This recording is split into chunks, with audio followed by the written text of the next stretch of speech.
दोस्तों, तंत्र शास्त्र में ऐसे बहुत सारी ऐसी चीज़ें बताई गई हैं पशु पक्षी या कीड़े मकोड़ों की, जिन्हें हम अपने घर में अगर रखते हैं तो इससे माता माँ लक्ष्मी अट्रैक्ट होकर आती हैं, यानी खिंच कर आती हैं।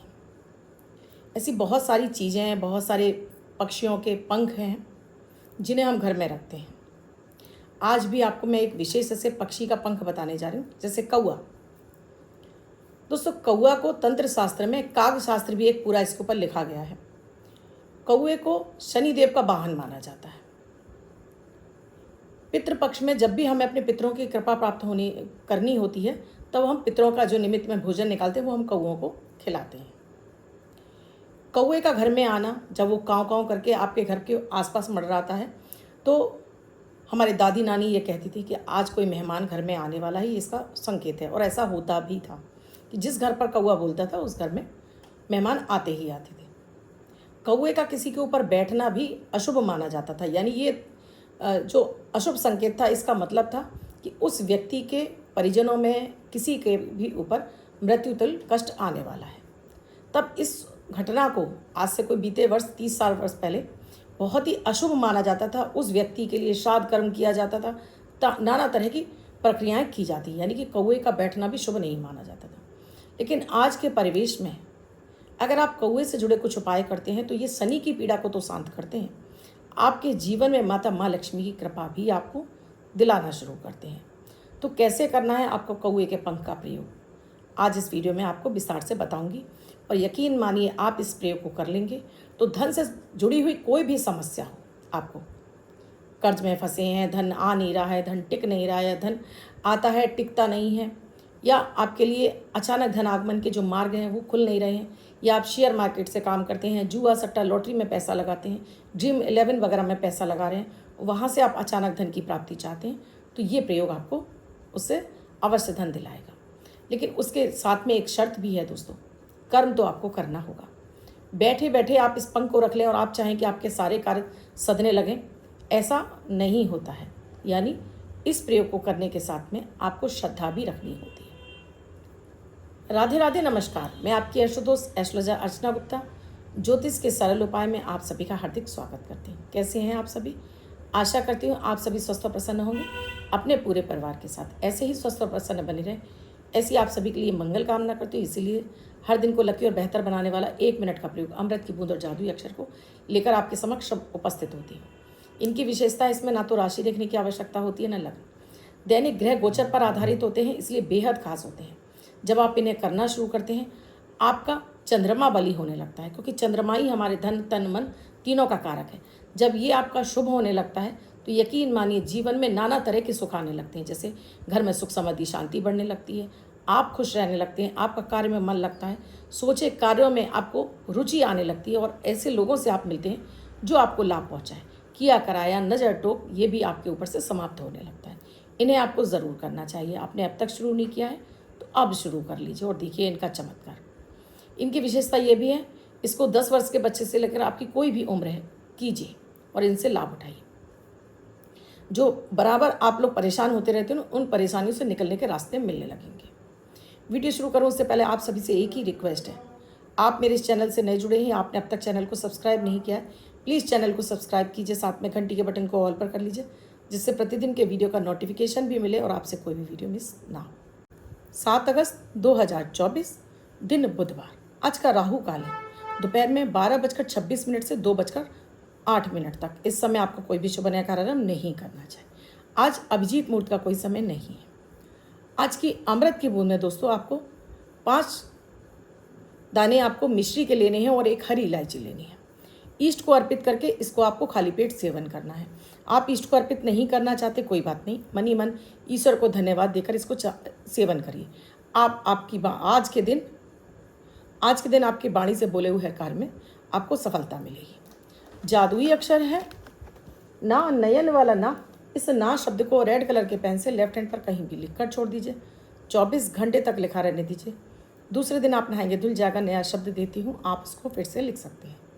आप इसको अपने हाथ पर नहीं लिखना चाहते हैं, छोटी सफ़ेद कागज़ की चट लीजिए, रेड कलर के पेन से लिखिए, फोल्ड करके पर्स का पॉकेट में रखिए। 24 घंटे तक साथ रखिए, दूसरे दिन फाड़ कर किसी पेड़ की जड़ में छोड़ दीजिए, आप इसे नाली में ना बहाएं। आज बात हो रही है दोस्तों कौवे के पंख की, कि कौवे को तंत्र शास्त्र में बहुत अच्छा माना जाता है, यानी इसके पंखों का बड़ी विशेष महिमा है। इसके पंखों से तरह तरह के तंत्र प्रयोग किए जाते हैं। कौवे का घर में आना, कौवे का घर में काँव काँव करना अच्छा नहीं माना जाता है। जब भी दोस्तों आपकी कुंडली में किसी ने आपसे कहा है पितृदोष है, आप नियमित अगर एक रोटी पर घी चीनी रखकर पक्षियों के निमित्त यानी कौवे को डालना शुरू करते हैं तो ये पितृदोष का समन हो जाता है। श्राद्ध पक्ष पर भी आप कौवों को खीर खिलाते हैं तो ये भी आपके पितरों की कृपा आपको दिलाता है। दोस्तों आपके घर में पक्षी आ रहे हैं तो देखिए उनके लिए आप जो भी भोजन रख रहे हैं छत पर मत रखिए। छत पर आपको ना तो पक्षियों के लिए भोजन रखना है, ना उनके लिए पानी रखना है। आप ये जो भी सामग्री घर के बाहर रख दीजिए या अपनी बालकनी में रखिए, और जैसे ही पक्षी खाकर उड़ जाते हैं वहाँ सफाई ज़रूर कर दीजिए, नहीं तो आपका राहु खराब हो जाएगा, फिर आप तमाम तरह की मुसीबतों में घिरे रहेंगे। कहने का तात्पर्य कि छत जो कि मुखिया की छत यानी मुखिया का भाग्य, अगर आज छत पर गंदगी रहेगी तो राहु एक्टिव हो जाएगा और मुखिया को घर छोड़ने तक की नौबत आ जाती है, यानी इस तरह की परिस्थितियाँ पैदा होने लगती हैं। तो हमेशा घर के बाहर इन चीज़ों को आपको रखना चाहिए। बात हो रही है आज कौवे के पंख की, तो कौवे का गिरा हुआ पंख अगर आपकी छत पर गिर गया है तो वो आपके लिए काम का नहीं है। ये कौवे का पंख आपको कहीं से और से उठा के लाना है, ना तो आपको कौवे को मारना है और ना कौवे को पकड़कर उससे पंख छीनना है। आपको ये कहीं गिरा मिलेगा तभी आप लेंगे इस पंख को। इस पंख को आप देखिए पक्षी हैं, जहाँ भी पक्षी आते रहते हैं वहाँ आप जाएंगे, और जब आपको पता है कि आपको पंख चाहिए तो जब हम कोई चीज़ शिद्दत से चाहते हैं तो तुरंत मिल भी जाती है। तो कहीं ना कोई कुछ ऐसी आपको मार्ग मिल जाएंगे कि आपको ये कौवे का पंख प्राप्त हो जाए। और कौवे का ही चाहिए, कबूतर इत्यादि का नहीं। कौवे का पंख ब्लैक कलर का होता है, तो देख लीजिएगा कि वो कौवे का ही पंख हो। किसी भी दिन आपको ये मिल जाता है, आप ले आइए। प्रयोग करेंगे आप इसको मंगलवार को या शनिवार को। इसको एक लाल कपड़े पर लाकर इसको धोइए, साफ करिए, थोड़ा सा पानी जल छिड़क लीजिए, माथे से लगाइए। अब इसको एक लाल कपड़े पर रखिए, इसके जो नीचे इसकी डंडी है इस पर थोड़ा सा कलावा बांधिए, थोड़ा सा इस पर हल्दी और रोली और थोड़ा सा चावल डालिए, और यहाँ पर रखकर इसको अपना नाम, अपने पिता का नाम, गोत्र और निवास स्थान, अपनी कामना बोलकर इसको इसमें लपेटिए। माता लक्ष्मी का बीज मंत्र है, आप जो भी आप जाप कर रहे हो उसका जाप कर लीजिए। 3 माला, 5 माला, 7 माला। घर के मंदिर में रखने की बात कर रही हूँ मैं, कि इसको रख लीजिए और यहाँ पर घी का दीपक जलाकर इसको विधि विधान से इसको अभिमंत्रित कर लीजिए। अब इसे लपेटकर अपने धन स्थान पर, जहाँ भी आपकी जोड़ी है, गल्ला है, जहाँ भी आपका कैश बॉक्स है, वहाँ रख लीजिए। जब भी किसी विशेष काम के लिए जा रहे हैं, जिससे मैंने आपको बताया, किसी नई डील के लिए जा रहे हैं या कहीं महत्वपूर्ण कार्य के लिए जा रहे हैं जहाँ से आपको धन चाहिए, इस पंख को उठाइए और अपनी पॉकेट में, अपने बैग में कहीं भी इसको रख लीजिए। माथे से लगाकर माता लक्ष्मी का ध्यान करके इसको रख लीजिए। वापस आने के बाद इसको अगेन वहीं पर फिर से रख दीजिए। कोई विशेष तिथियाँ आती हैं तब इस पंख को निकालिए और इस पर माता महालक्ष्मी के बीज मंत्र को 3 माला, 5 माला, 7 माला जितनी है जाप करके अगेन फिर से लपेट कर इसको रख दीजिए। पंख खराब नहीं होता, ये वर्षों वर्ष आपके पास रहता, और ये पंख आपके लिए आपके रास्ते खोलेगा, आपके बंधे हुए धन को लाने का काम करेगा। लेकिन कर्म आपको करना होगा, कर्म तो ही करना होगा। ऐसा नहीं है कि आप घर पर रख बैठे रहें, पंख लाते रहें और केवल जुआ सट्टा लॉटरी पर ही पैसा लगाते रहें, तब आपको धन इससे एक सीमित मात्रा। तो कोशिश कीजिए अपना कोई एक काम ज़रूर करिए, खाली मत बैठिए, जिससे कि आपका चंद्रमा भी बली रहे और आपको ये पंख आपको फ़ायदा पहुंचाए, क्योंकि शनिदेव का ये दूत है और शनि कर्म से ही प्रसन्न होते हैं। आप कर्म करेंगे तो ये पंख आपके लिए काम करेगा, यानी शनि की कृपा दिलाएगा। आई होप आपको ये प्रयोग समझ में आ गया होगा। इसको अच्छे से समझिए, यानी किसी से लेना भी नहीं है कि ये व्यक्ति आपको दे रहा है, आपको 10-5 रुपये दे रहा है, आपने कह दिया अपने किसी जानने वाले से कि मुझे पंख ला देना, और इस प्रयोग को करते समय आपको किसी को बताना भी नहीं है कि आपने कुछ इस तरह से तंत्र क्रिया कर रखी है, नहीं तो ये निष्फल हो जाएगा, फिर आपके लिए काम नहीं करेगा। किसी से नहीं लेना, आप खुद से स्वयं से ढूंढ कर लाइए, मिल जाता है इजीली। जहाँ चाह होती है वहाँ राह होती है, और आपके लिए अचानक धन आगमन के सोर्सेस खुल जाते हैं। कीजिए और इससे लाभ उठाइए। अब जिनका बर्थडे या मैरिज एनिवर्सरी है उनका ये वर्ष शुभ हो, ऐसी आप सभी के लिए मंगल कामना करती हूँ।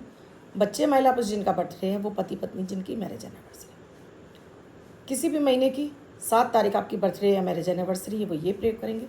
वाइट कलर के पेपर पर हल्दी से 7 नंबर लिखेंगे, फोल्ड करके अपने पास रखेंगे। ये अंक आपको वर्ष भर शुभता प्रदान करेगा। अन्य कोई व्यक्ति 24 घंटे तक लिखकर इसको अपने पास रख सकता है। वीडियो अच्छा लगा हो तो लाइक ज़रूर कीजिएगा, कमेंट ज़रूर कीजिएगा, और शेयर करना तो बिल्कुल ना भूलें। चैनल को सब्सक्राइब नहीं किया तो प्लीज़ अभी कीजिए। वीडियो में क्या समझ में नहीं आया कमेंट सेक्शन में लिखकर पूछिएगा ज़रूर। हम अक्सर कर अपने वीडियो में बहुत सारी आपको सामग्री बताते हैं। कुछ भी आपको इस तरह की सामग्री चाहिए तो प्लीज़ व्हाट्सएप पर कैटलॉग डली हुई उसमें आप देख सकते हैं, या फिर आप व्हाट्सएप मैसेज या कॉल के जरिए भी जान सकते हैं। कुंडली का विश्लेषण कराना चाहते हैं तो वो भी आप इसी प्रक्रिया से जान सकते हैं। कल फिर आऊँगी कुछ नया, कुछ अद्भुत सा प्रयोग लेकर। तब तक के लिए राधे राधे।